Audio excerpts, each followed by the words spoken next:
Cheng family हुआ county में पहुंचती है। चेंगजी एक पर्सन को बताता है कि वो यहाँ का नया मजिस्ट्रेट है। वो पर्सन बताता है कि पुराने मजिस्ट्रेट और उनकी फैमिली में अब कोई भी नहीं रहा है। सभी ये सुनकर हैरान हो जाते हैं। इम्पीरियल में बुई अपना ट्रीटमेंट करवाता है। इम्पीरियल डॉक्टर बुई को बताता है कि घाव में पस पड़ गया है, उसे निकालते वक्त दर्द होगा। बुई उसे पस निकालने के लिए कहता है। बुई को दर्द होता है। वो मैजेस्टी को वहाँ से जाने के लिए कहता है। मैजेस्टी मना कर देता है। मैजेस्टी का नाम एम्परर वैन होता है। मैजेस्टी गुस्से में बोलता है कि अब तुम्हें समझ आया कि तुम्हारा घाव कितना गहरा है। अगर ट्रीटमेंट लेने में तुम्हें और वक्त लग जाता तो तुम अपनी जिंदगी खो देते। वो बुई से कहता है कि मैं तुम्हें कितनी बार शादी के लिए कहूँ, तुम अपना घर परिवार बसाओ, तुम तो बस लड़ने पहुँच जाते हो। अगर तुम मर भी गए तो तुम्हारे लिए कोई भी परिवार में नहीं होगा जो तुम्हें याद करेगा। वो ही कहता है कि अगर आप प्रिंसेस यूजेन से मेरी शादी के लिए फोर्स करोगे तो जो 4 साल पहले हुआ वो अब भी हो जाएगा। मतलब वो मिलिट्री एक्सरसाइज पे चला जाएगा। वो अपनी जिंदगी युद्ध में गंवाना ज्यादा पसंद करेगा, इसलिए वो मैजेस्टी को चिंता करने के लिए मना करता है। मैजेस्टी उसे बेटा बोलता है और कहता है कि बकवास बातें करना छोड़ दो। तभी कोइकी और यूफई सामने आ जाते हैं। मैजेस्टी उनसे पूछता है कि तुम दोनों बेकार हो, वो इतना एंजॉय कैसे हो गया, तुम अंधे हो क्या, तुम उसे जल्दी से यहाँ क्यों नहीं लाए ट्रीटमेंट के लिए। वो ही कहता है कि गलती मेरी है, इन्होंने तो सिर्फ मेरा ऑर्डर फॉलो किया था।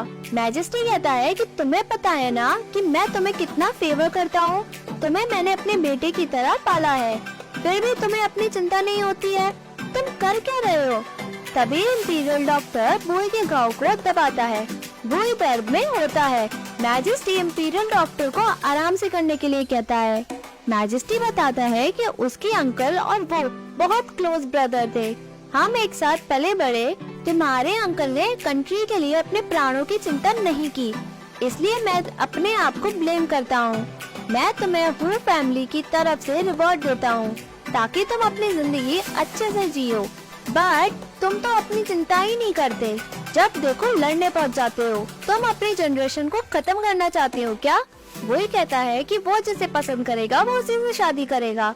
वो मार्केस चैंगेन की तरह बनने वाला नहीं है, जिसने मेरी माँ को छोड़ दिया और पूरी जिंदगी नफरत में बिता दी। इससे तो वो अकेले रहना ही पसंद करेगा। मैजेस्टी यूफई और क्विकी को बगल वाले तरफ जाने का इशारा करता है।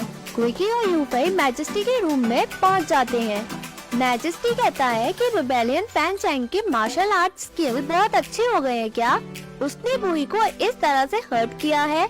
यूफई कहता है कि फैन चैंग ने मास्टर को अटैक नहीं किया, मास्टर ने तो ट्रीटमेंट लेने में देरी कर दी थी। क्विकी उसे रोकने का इशारा करता है। मैजेस्टी पूछता है कि हुआ क्या था, सारी बात बताओ। क्विकी और यूफई शांत रहते हैं। मैजेस्टी कहता है कि तुम दोनों बुई की तरह कम बोलना पसंद करते हो क्या। यूफई मुस्कुराता है। मैजेस्टी उसे रोकता है। मैजेस्टी क्विकी से पूछता है कि तुम सारी बात बताओ, नहीं तो तुम्हें और तुम्हारे मास्टर को पनिशमेंट मिलेगी। क्विकी बताता है कि मास्टर को ऑर्डर मिला था रिबेलियन फैन चैंग को मारने का।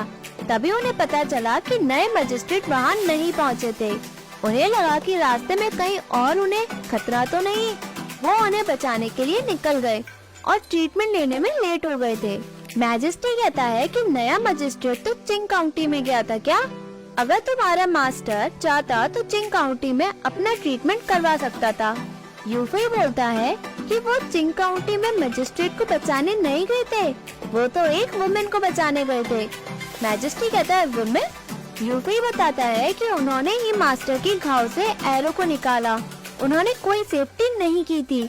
मास्टर तो फैंग चेंग को पकड़ने के लिए निकले थे और ट्रीटमेंट के लिए लेट हो गए। क्विकी उसे इशारा करता है ताकि वो चुप हो जाए। यूफई चुप हो जाता है।